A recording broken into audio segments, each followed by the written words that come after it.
जय माता दी। पंचम नवरात्रि के इस पावन अवसर पर आप सभी का स्वागत है। आज हम वंदना करेंगे माँ दुर्गा के पांचवें और ममतामय स्वरूप माँ स्कंद माता की।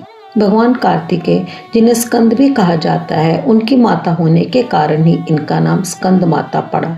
कमल के सिंहासन पर विराजमान और अपनी गोद में बाल कार्तिकेय को लिए माँ का यह स्वरूप वात्सल्य, प्रेम और शक्ति का अद्भुत संगम है।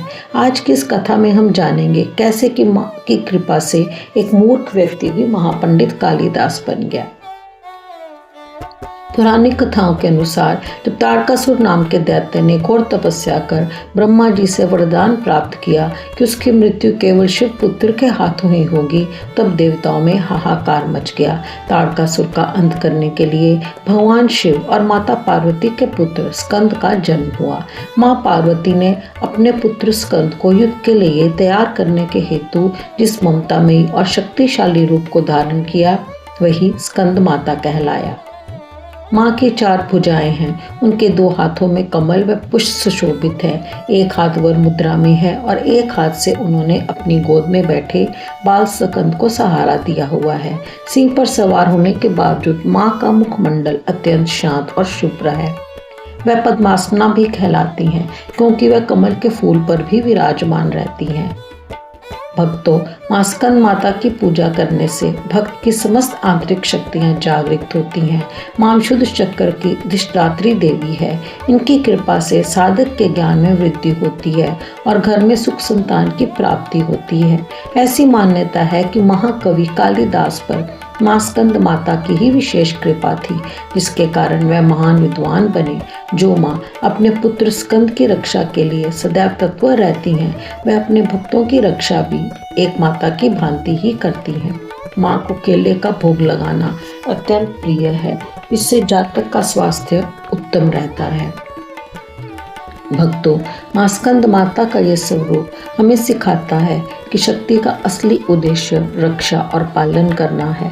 जैसे माँ अपने पुत्र स्कंद को अपनी गोद में सुरक्षित रखती हैं, वैसे ही वह अपने हर भक्त को संसार की बुरी शक्तियों से बचाकर रखती हैं। माँ का ये रूप प्रेम और अनुशासन का वह संतुलन है जो एक माँ अपने बच्चों को योग्य बनाने के लिए धारण करती है। ऐसी मान्यता है कि जो भक्त संतान सुख की कामना करते हैं या जिनके बच्चों के जीवन में शिक्षा और स्वास्थ्य की बाधाएं आ रही हैं, उन्हें आज के दिन माँ की इस पावन कथा का श्रवण करना चाहिए। माँ की कृपा से न केवल अज्ञानता का नाश होता है, बल्कि व्यक्ति के भीतर विशुद्ध चक्र जागृत होता है, जिससे उसकी वाणी में सरस्वती का वास हो जाता है। हे माँ, जैसे आपने कार्तिकेय को अपनी गोद में स्थान दिया, वैसे ही हमें भी अपनी शरण में स्वीकार करें।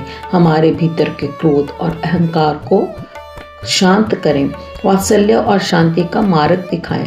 आपकी मुस्कान हमारे घर के आंगन को खुशियों से महकाती रहे। भक्तों, अगर स्कंद माता की ये ममतामय कथा आपके हृदय को छू गई हो, तो इस वीडियो को अपनी सखियों और उन माताओं के साथ शेयर करें जो अपने बच्चों के लिए माँ का आशीर्वाद चाहती हैं। कमेंट बॉक्स में माँ के प्रति अपना प्रेम प्रकट करने के लिए जय माँ स्कंद माता अवश्य लिखें। अगर आपने अभी तक हमारे इस पावन सफर के पिछले 4 दिनों की कथाएं नहीं देखी हैं, तो उन्हें भी जरूर देखें।